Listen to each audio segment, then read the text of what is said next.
So I'm making this quick video because I thought I couldn't accomplish something very difficult, which I have been doing, is like deciphering biblical text, and I was able to decipher Revelations 13 again accurately. The Bible does not miss. This is not my interpretation, it's just there.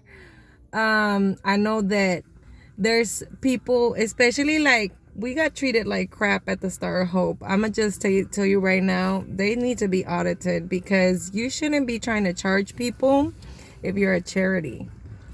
Number one, because churches don't pay taxes, so you don't charge people. Anyway, whatever. I know who's mad at me, and they can stay mad, because I'ma just go ahead and say, I'ma just decode another text and they're just gonna be mad. I'm not educated enough to know what I know. But it's like, this isn't my interpretation. This is high school English literature symbolism. I don't know if like these private universities don't have like, they don't teach symbolism in English literature anymore, probably. I don't know. But so like Revelation 13 talks about like the two beasts, one coming out of the sea and one coming out of the land. The one coming out of the sea has feet like a bear and a body of a jaguar, and then like, I forgot the head, something. Anyway, I was able to decipher it in the sense that the feet of the bear, we already established that the feet of the bear is Russia. Russia, and the seven heads are like the leopard. It's the 7 Asian countries in the South China Sea. We already know for a fact that Russia and China have an alliance. This is going to be about trade routes through the South China Sea towards the mouth of the lion, which the lion is Africa. So they're talking about the mouth of the lion. The mouth of the lion is the sea. I don't remember if it's the Black Sea or I think it's the Black Sea or the Red Sea. I can't remember which one, but it's between between the African continent and the right there where, you know, Israel and stuff, like Arabia, like that area. So it's giving you locations. It's giving you like, it's so detailed. Like, that's what I'm saying. Like, how did they know? How did they know? You know, and it's so accurate to present day. Like, they're going to form an alliance and they're going to be having dominance over that area, and which we've already seen happen, where we've had confrontations with military exercises happening in the South China Sea, and some things like, you know, they don't talk about it a lot in the news. It's here and there, but it has happened. And so then to decipher the beast from the land, it tells you about like, it has 2 horns like a lamb. Okay, that's the North American continent. The way I deciphered that is because it's telling you where it's at. The horns, in this case, I think it's either, it could be 2 liters, or it could be this one where I'm not too sure, but I think I am.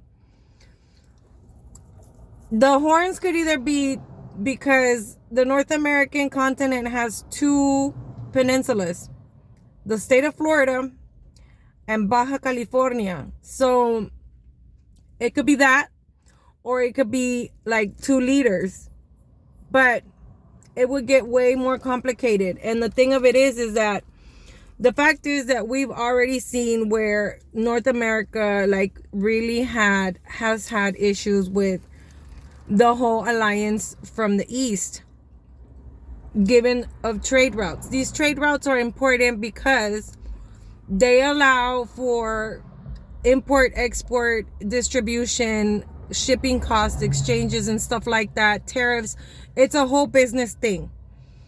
I'm not sure why that's in there, or but we've already seen like where people had leaders, political leaders have had issues over this type of alliance forming in the East for, political power and business, just profits, like just money wise. But I could go into depth a little bit more, but that's basically what it is. Like, it's just, I don't compete with clergy. Okay, you guys have access to the same book that I do. Read it. Read it outside of the context of spirituality. Read it like you would read, like if you're really trying to understand what it's trying to tell you, other than just face value, because there's so much in there that we don't even realize, that we're missing out on information. And if you don't take the time to look at it for what it has to offer, like not just like the words themselves, but what's in there, you could be mad at me all you want, but it's scary accurate. I don't play favorites. I don't have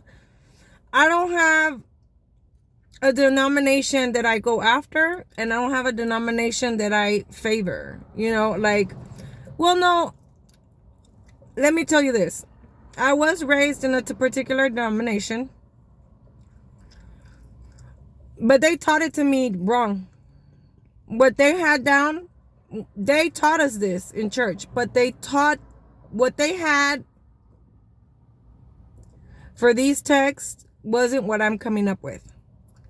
They have something totally different. They hadn't figured it out. They were basically kind of like trying to figure it out, or like trying to I think they were trying to figure it out, but they really weren't quite on it the way I've been able to figure it out. It's just easier because if you watch, you just gotta watch the news and read the Bible and you figure it out. I don't see how anybody hasn't been able to, anybody else. I don't understand why people find symbolism so difficult to understand. It really is not. It's so self-explanatory. It's telling you this and this and that is that or whatever. And I mean, once you establish what everything means, it's a piece of cake. And well, it's not a piece of cake, but it's not as difficult as it seems. So it's getting dark out here. But anyway, I just wanted to make the quick video to say, y'all can be mad all you want. Sitting there and judging me isn't going to change the fact that I can do what I do, and that I didn't need a college degree to figure it out. I mean, I call it cost efficient because I didn't need to spend $20,000 plus to prove that I'm smart, or to convince someone that I'm smart. So I don't knock it. For anybody that does it, go for it. I still encourage my kids to do it, but at this point in my life, lowballing me, trying to sit there and discredit me by saying something like, oh, well, she don't have a college degree. Well, none of these college graduates do what I do, though.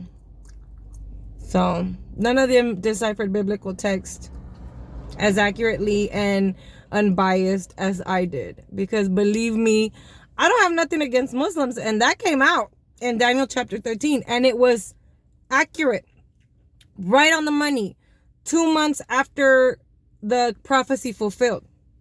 So I'm not biased. This has been in there for however old the Bible is. That's been in there.